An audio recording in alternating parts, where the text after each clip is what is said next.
मेरा नाम सीमा है। मेरे भाई का दोस्त बड़ा ही सुंदर और ताकतवर बॉडी वाला है, जिसको पहली बार देखते ही मैंने तय कर लिया था कि मैं इसको अपनी गुफा के दर्शन जरूर करवाऊंगी, क्योंकि मैंने उसके छोटे भाई पप्पू के दर्शन कर लिए थे। कम से कम 9 इंच लंबा पाइप उसके पास था। मैं दिल्ली में पली पड़ी हूँ। मेरी आंखें नीली और बाल गहरे काले हैं और मैं 5 फीट 5 इंच लंबी हूँ। 22 साल की उम्र में मैं पढ़ाई के लिए लंदन में रहती हूँ। यहाँ मैं अपने बड़े भाई आर्यन और उसके बचपन के दोस्त विजय के साथ 3 कमरों के एक फ्लैट में रहती हूँ। आर्यन पिछले 4 साल से लंदन में है और विजय भी 4 साल से उसी फ्लैट में रह रहा है। मैं 1 साल पहले यहाँ आई हूँ और मेरे घर वालों ने मुझे यहाँ आने की इजाजत ही इस शर्त पर दी थी कि मैं अपने भाई के साथ रहूंगी। दिल्ली में मैं एक को एजुकेशन कॉलेज में पढ़ती थी, जहाँ मेरे क्लासमेट और कॉलेज के दूसरे लड़के मुझ पर अक्सर टोंट कसते थे, लेकिन मैंने कभी किसी पर ध्यान नहीं दिया। मेरा सारा ध्यान अपनी पढ़ाई पर था और मैं हमेशा नई चुनौतियों की तलाश में रहती थी। इसी दौरान मेरा दाखिला लंदन के एक प्रतिष्ठित कॉलेज में हो गया और मैं अपने सपनों को पूरा करने के लिए यहाँ आ गई। मेरी इच्छा थी कि मैं अपने भाई से अलग रहूं ताकि अपनी आजादी से जिंदगी जी सकूं, लेकिन घर वालों की ये शर्त कि मैं भाई के साथ रहूंगी एक ऐसी बाधा थी जिसे मैं पार नहीं कर सकती थी। जब मैं यहाँ पहुँची तो विजय को देखकर हैरान रह गई। वह 5 फीट 10 इंच लंबा सांवले रंग का और एक जिम बदन वाला नौजवान था। उसकी उम्र भी लगभग 24 साल होगी, यानी मुझसे कुछ साल बड़ा। वो गजब का खूबसूरत था जो मुझे अपनी तरफ खींचती थी, लेकिन हैरान करने वाली बात ये थी कि वो हमेशा मुझसे दूर रहने की कोशिश करता। दूसरे लड़कों की तरह उसने कभी भी मुझसे ज्यादा परेशान करने की कोशिश नहीं की, बल्कि काम की बात भी वह मुझसे कभी कभार ही करता था, और वह भी बहुत कम। उसका तरीका कुछ ऐसा था कि जैसे वह मुझे बिल्कुल देख ही नहीं सकता। वह उसी वक्त घर आता जब आर्यन भाई भी मौजूद होते।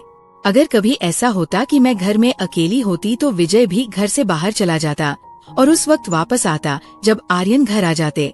ये बात मुझे हैरान करती कि आखिर वो मुझसे इतना क्यों डर रहा है। मैंने कई बार उसके साथ बात करने की कोशिश की, लेकिन वो हर बार चला जाता और मुझे अनदेखा कर जाता, जैसे उससे किसी ने बात ही ना की हो। जैसे जैसे वह मुझे अनदेखा करता, मुझ में उसे पाने की इच्छा बढ़ती जाती। उसकी बेरुखी मेरे दिल में उसके लिए जिज्ञासा और आकर्षण पैदा कर रही थी।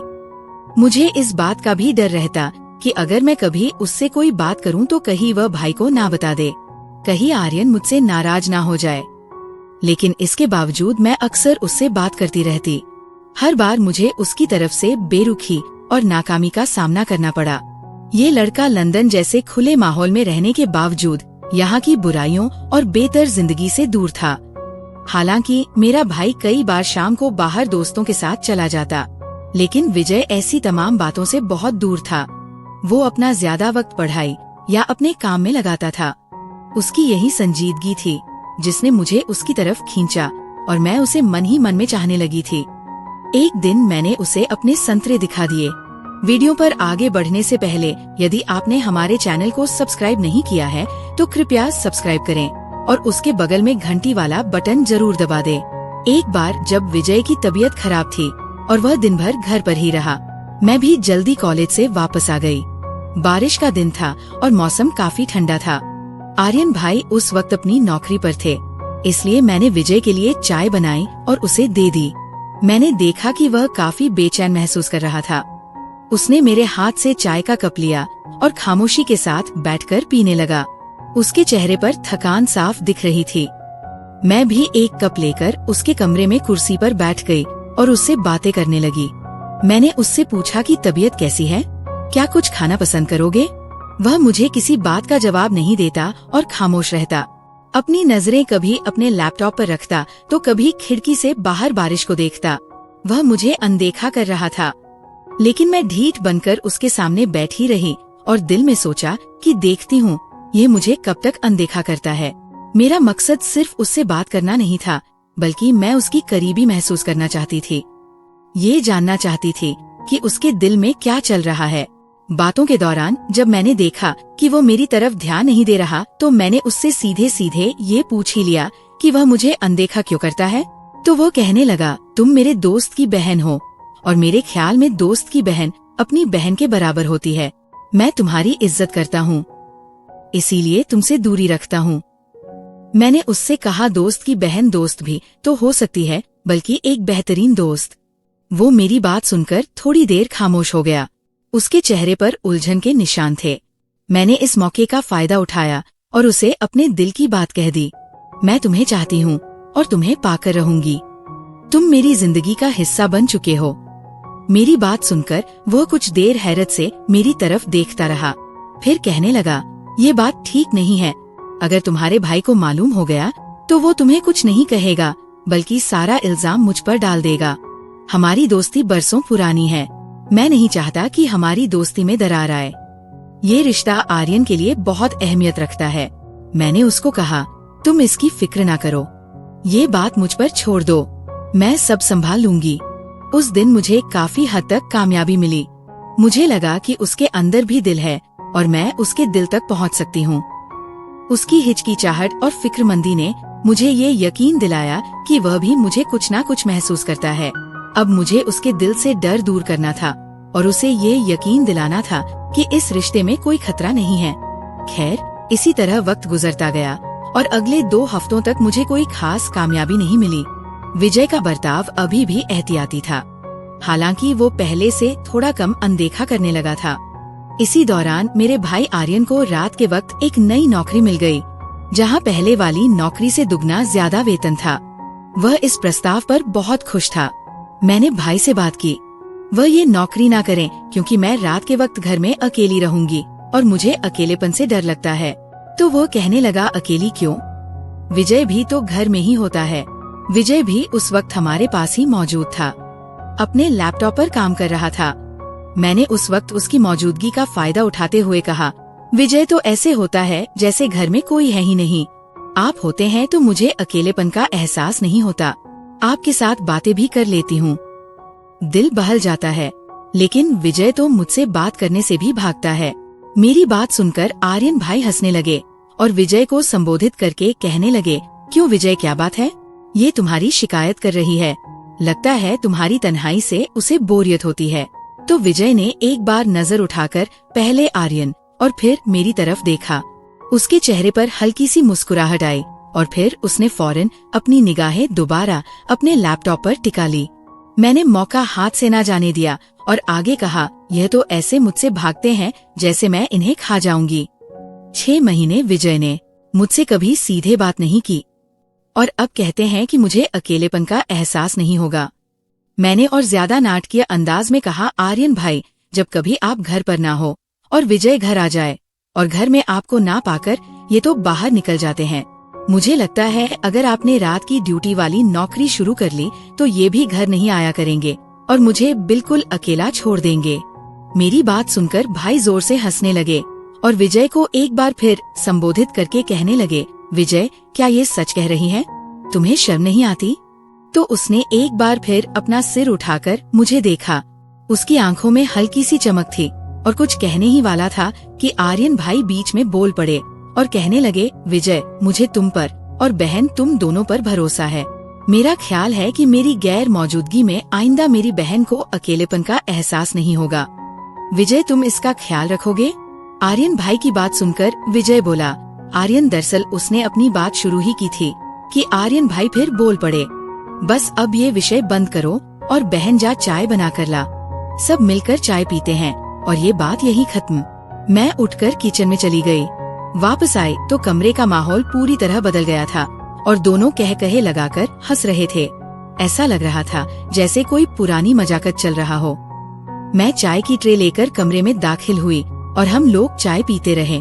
इस दौरान मैंने देखा कि विजय बात करते करते चोरी चोरी मुझे देखता है और फिर मुझसे नजरें मिलते ही निगाह दूसरी तरफ कर लेता है, जिस पर मुझे खुशी महसूस हुई कि आखिरकार मुझे कामयाबी मिल रही है।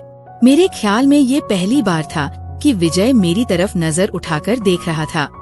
उसकी आंखों में एक नई सी शरारत थी। पहले तो मुझसे बात भी नहीं करता था, अपनी नजर नीचे रखता था या इधर उधर देखता रहता था। ये एक छोटी सी लेकिन अहम कामयाबी थी।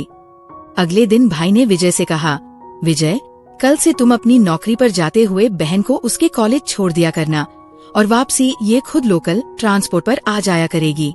मैं रात को ड्यूटी पर रहूंगा, तुम इसका ख्याल रखना।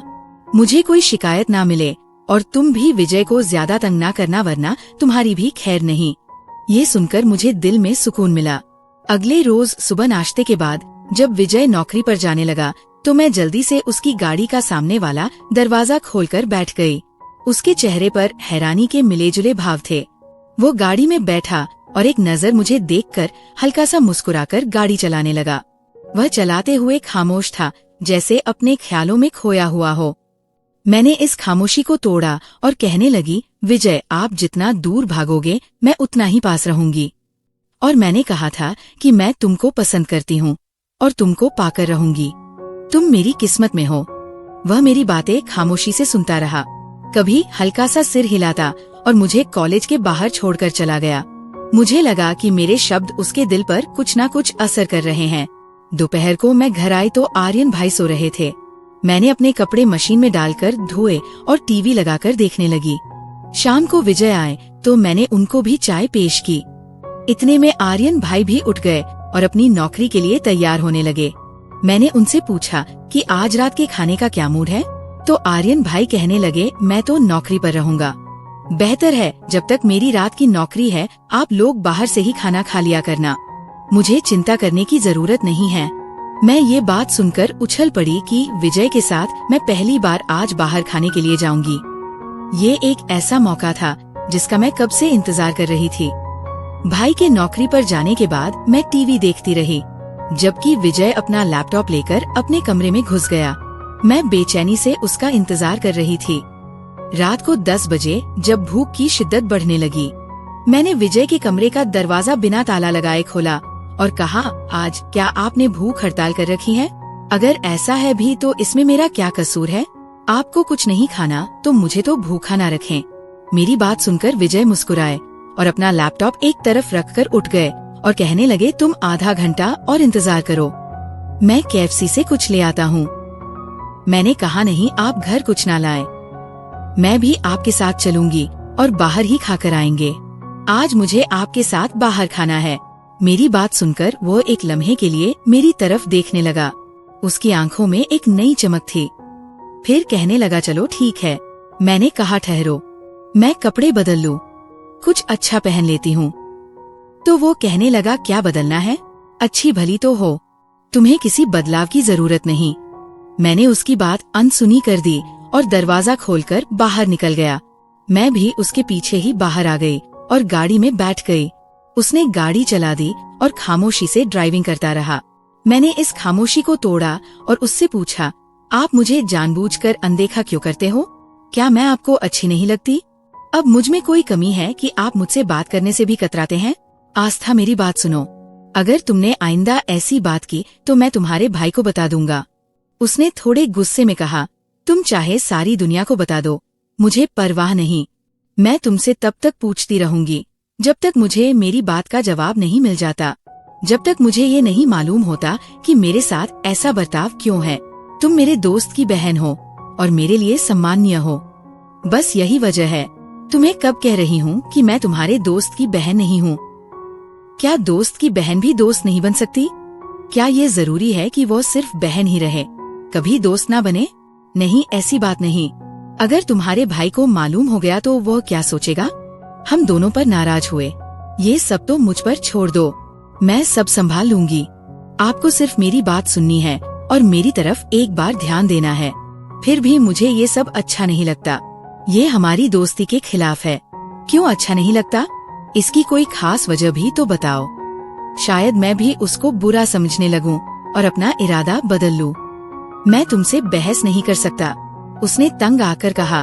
उसके चेहरे पर बेबसी के निशान थे।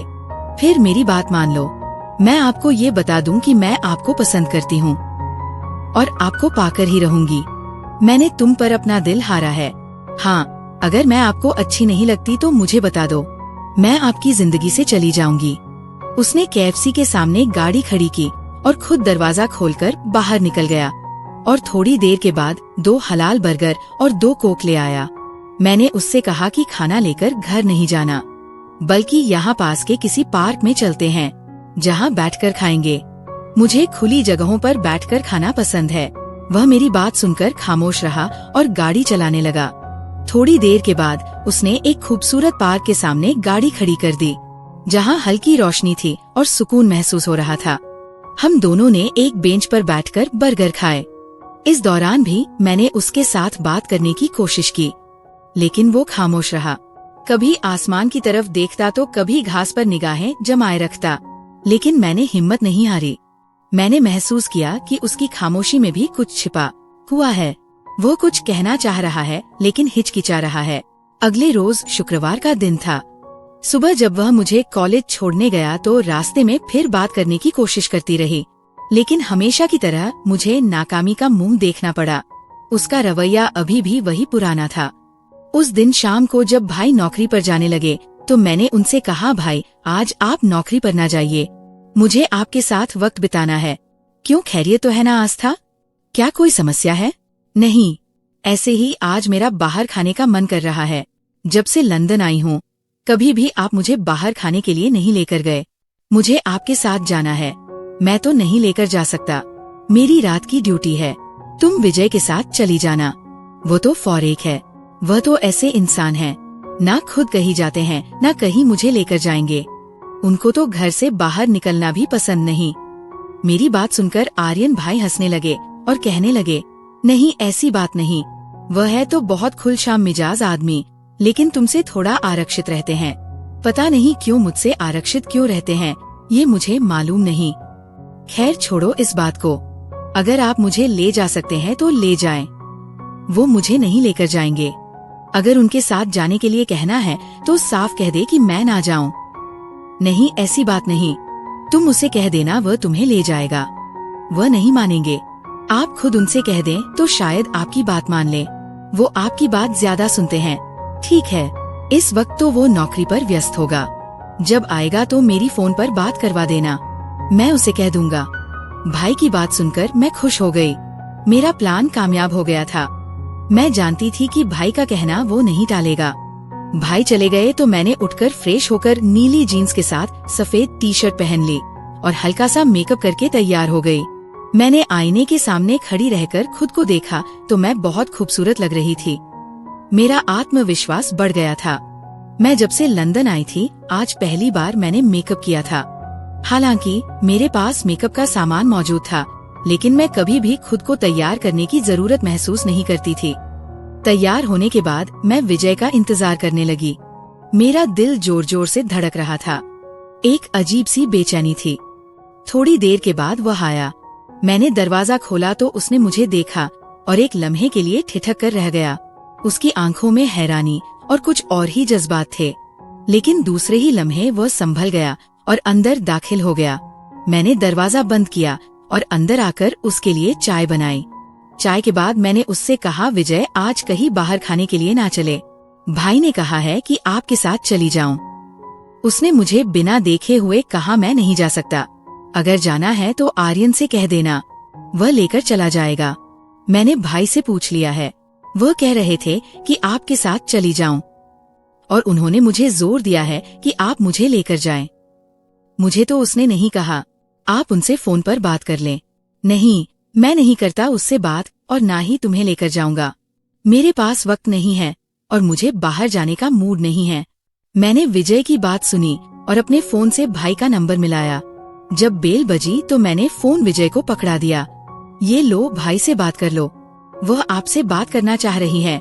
नहीं, मैं नहीं करता, उसने फोन मेरी तरफ बढ़ाते हुए कहा। उसके चेहरे पर सख्ती थी। मैंने फोन पकड़ लिया और जैसे ही भाई ने फोन उठाया मैंने रोने वाले अंदाज में कहा, भाई मैंने क्या कहा था? विजय मुझे नहीं लेकर जाएंगे। आप खुद ही मुझे मना कर देते। मैं कितनी अकेली महसूस कर रही हूँ। नहीं, ऐसे कैसे हो सकता है? तुम मेरी बात विजय से करवा दो।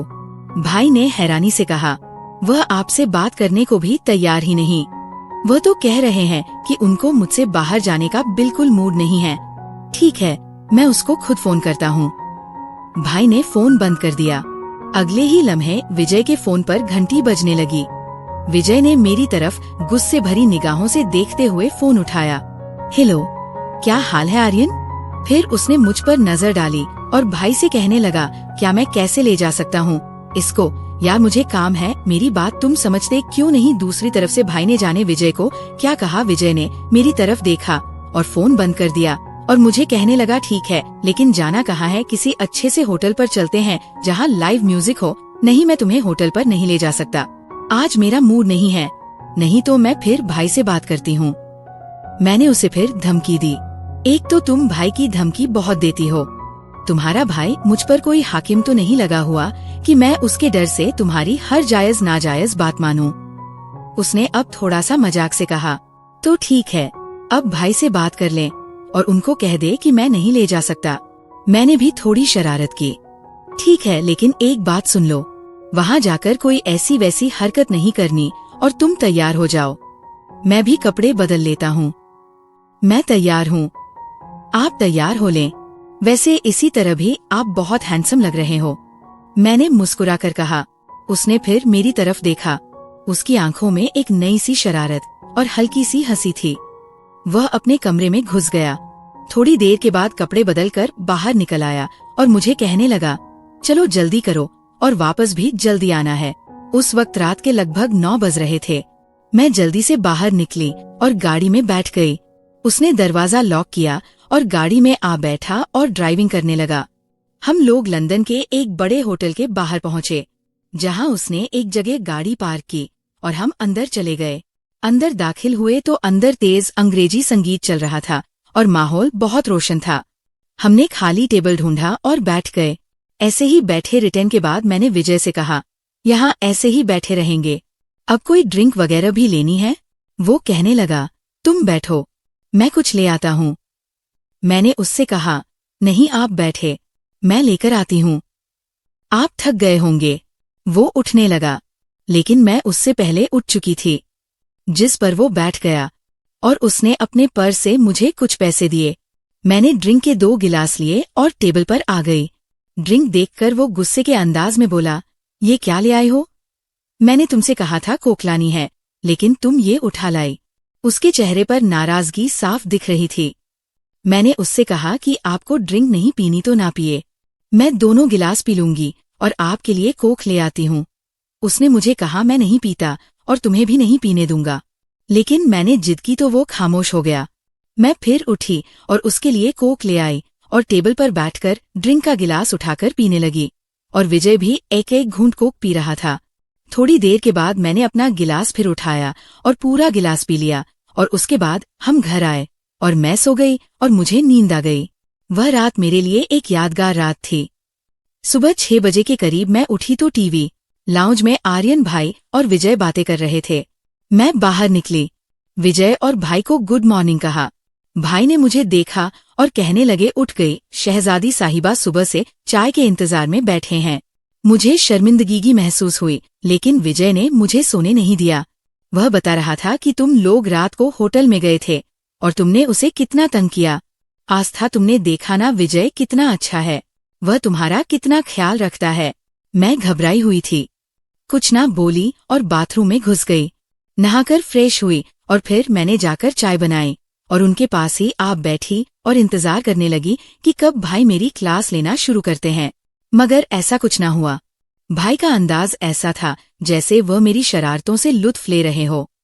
थोड़ी देर के बाद भाई चाय पीकर सोने के लिए अपने कमरे में चले गए और मैंने चोरी चोरी विजय की तरफ देखा तो वह मेरी तरफ देखकर हल्का हल्का सा मुस्कुरा रहा था। उसकी आंखों में एक नई चमक थी। मैंने नजरें नीची कर ली और थोड़ी देर बाद फिर नजरें उठाकर उसकी तरफ देखा और उसको कहा, सॉरी। किस बात की सॉरी? उसने पूछा। उसके चेहरे पर मासूमियत थी। वो मैंने आपको रात को बहुत तंग किया और भाई को भी सब बता दिया। नहीं, कोई बात नहीं, इसमें तुम्हारा क्या कसूर है? ये तो तुम्हारा हक है कि तुम भाई से कह सको और मुझे खुशी है कि तुमने ये किया। मैं खामोश हो गई और थोड़ी देर के बाद फिर बोली, वो आपने रात वाला वाकया भाई को भी बता दिया है या नहीं? वैसे तुम हो वाकई ही बहुत खूबसूरत। मेरी जिंदगी में पहली बार मैंने किसी को इतना हसीन देखा है। मैं उसकी बात सुनकर खुश हो गई और उसकी तरफ देखने लगी। आखिरकार मैं जीत गई थी। विजय मेरी जिंदगी में आने वाला पहला लड़का था और मैं पहली बार उसके मुंह से अपनी तारीफ सुन रही थी। उसके शब्द मेरे दिल को छू गए। मैं उठकर कमरे में चली गई और बेड पर औंधी होकर लेट गई। मुझे अब हर चीज अच्छी लग रही थी और हर चीज पर प्यार आ रहा था। पूरी दुनिया हसीन लग रही थी। मैंने तकिया लिया और उसे जोर से अपने सीने के साथ लगा लिया, जैसे मैंने अपने सपनों को थाम लिया हो। खैर, अब हमारी दोस्ती की शुरुआत हो चुकी थी और मुझे उम्मीद थी कि ये दोस्ती जल्द ही मोहब्बत में बदल जाएगी। खैर, दिन गुजरते गए, हमारी करीबी बढ़ती गई। विजय अब मुझसे ज्यादा खुलकर बात करने लगा था। एक रोज मेरी तबीयत खराब थी और मैं कॉलेज नहीं गई। विजय अपनी नौकरी पर चले गए। मैं अपने कमरे में ही लेटी रही, जबकि भाई अपने कमरे में सोए हुए थे। 9 बजे के करीब मुझे दरवाजा खुलने की आवाज आई। मैंने सोचा भाई उठे होंगे, किसी काम के लिए दरवाजा खोला होगा। मैं अपने कमरे में ही लेटी रही। थोड़ी देर के बाद मुझे टीवी लाउंज से आवाजें आने लगी। उनमें भाई के साथ किसी महिला की भी आवाज शामिल थी, जो हिंदुस्तानी लहजे में अंग्रेजी बोल रही थी। दोनों अंग्रेजी भाषा में कुछ बोल रहे थे। उनकी आवाजें काफी धीमी थी। मैं उठी और दरवाजा हल्का सा खोल कर देखा तो आर्यन भाई एक गोरी महिला के साथ बातें कर रहे थे। वह महिला कोई 24 से 25 साल की होगी, खूबसूरत और आकर्षक। वो गोरी महिला 1 घंटे से ज्यादा वक्त घर में मौजूद रही और फिर चली गई। भाई फिर अपने कमरे में जाकर सो गए। खाने के वक्त भाई उठे तो मैंने उनको महसूस नहीं होने दिया कि मैंने उनको किसी महिला के साथ देखा है। मैंने बहुत एहतियात से ये बात छिपाई। खाने के बाद भाई भी अपनी रात की ड्यूटी पर चले गए। थोड़ी देर के बाद विजय आए और हम लोग बाहर खाने के लिए गए। उस दिन मौसम अच्छा था और हमने एक रेस्टोरेंट जाने का फैसला किया। वहां पहुंचकर हमने खाना ऑर्डर किया और इस दौरान मैंने सभी घटनाओं से उनको अवगत कराया। अपने भाई और उस महिला की मौजूदगी के बारे में बताया तो उसने बताया कि वह लड़की मांस सीधी है और उसके भाई के साथ काफी अरसे से दोस्ती है। आस्था तुम्हारे आने से पहले वो अक्सर घर आती थी, लेकिन तुम्हारे आने के बाद आर्यन ने उसे घर आने से मना कर दिया था ताकि तुम्हें कोई परेशानी ना हो। वह तुम्हारी इज्जत करता है। आज आर्यन को मालूम नहीं था कि तुम कॉलेज नहीं गई, इसीलिए उसे बुला लिया। ये सुनकर मुझे आर्यन भाई पर थोड़ा गुस्सा आया, लेकिन विजय ने मुझे समझाया कि वो ऐसा क्यों कर रहा था। एक दिन जब हम लोग बाहर खाने से वापस आए, मैंने चाय बनाई और साथ में बिस्किट ले आई। चाय पीते हुए मैंने एक बिस्किट उठाया और विजय के मुंह में डाल दिया। वह मेरी तरफ देखने लगा। उसके चेहरे पर हैरानी के साथ एक दिलकश मुस्कुराहट थी। खैर, उसने कहा कुछ नहीं और बिस्किट खा लिया। अब मैं उम्मीद कर रही थी कि वह भी मुझे बिस्किट खिलाएगा, लेकिन ऐसा कुछ ना हुआ। वो सिर्फ मुस्कुराकर मेरी तरफ देखता रहा। खैर, चाय के बाद मैंने बर्तन उठाए और उसके बाद आकर सोफे पर बैठ गई और मैं उसे देख रही थी। वह भी मेरी तरफ देखने लगा। हमारी नजरें मिली और उसकी आंखों में मुझे अपने लिए मोहब्बत दिखाई दी। उसके बाद वो उठकर अपने कमरे में चला गया। शायद उसे और बात करने में हिचकिचाहट महसूस हो रही थी। मैं भी उठी और अपने कमरे में चली गई, लेकिन उस रात मुझे नींद नहीं आई। मेरे दिल दिमाग में विजय के साथ गुजरा हुआ हर लम्हा ताजा था और मैं ये सोच रही थी कि हमारे रिश्ते का अगला मोड़ क्या होगा। क्या हम कभी एक हो पाएंगे? अगला भाग देखने के लिए कमेंट्स करें और अगर कहानी अच्छी लगी हो तो लाइक करें। साथ ही चैनल को सब्सक्राइब करना मत भूलें।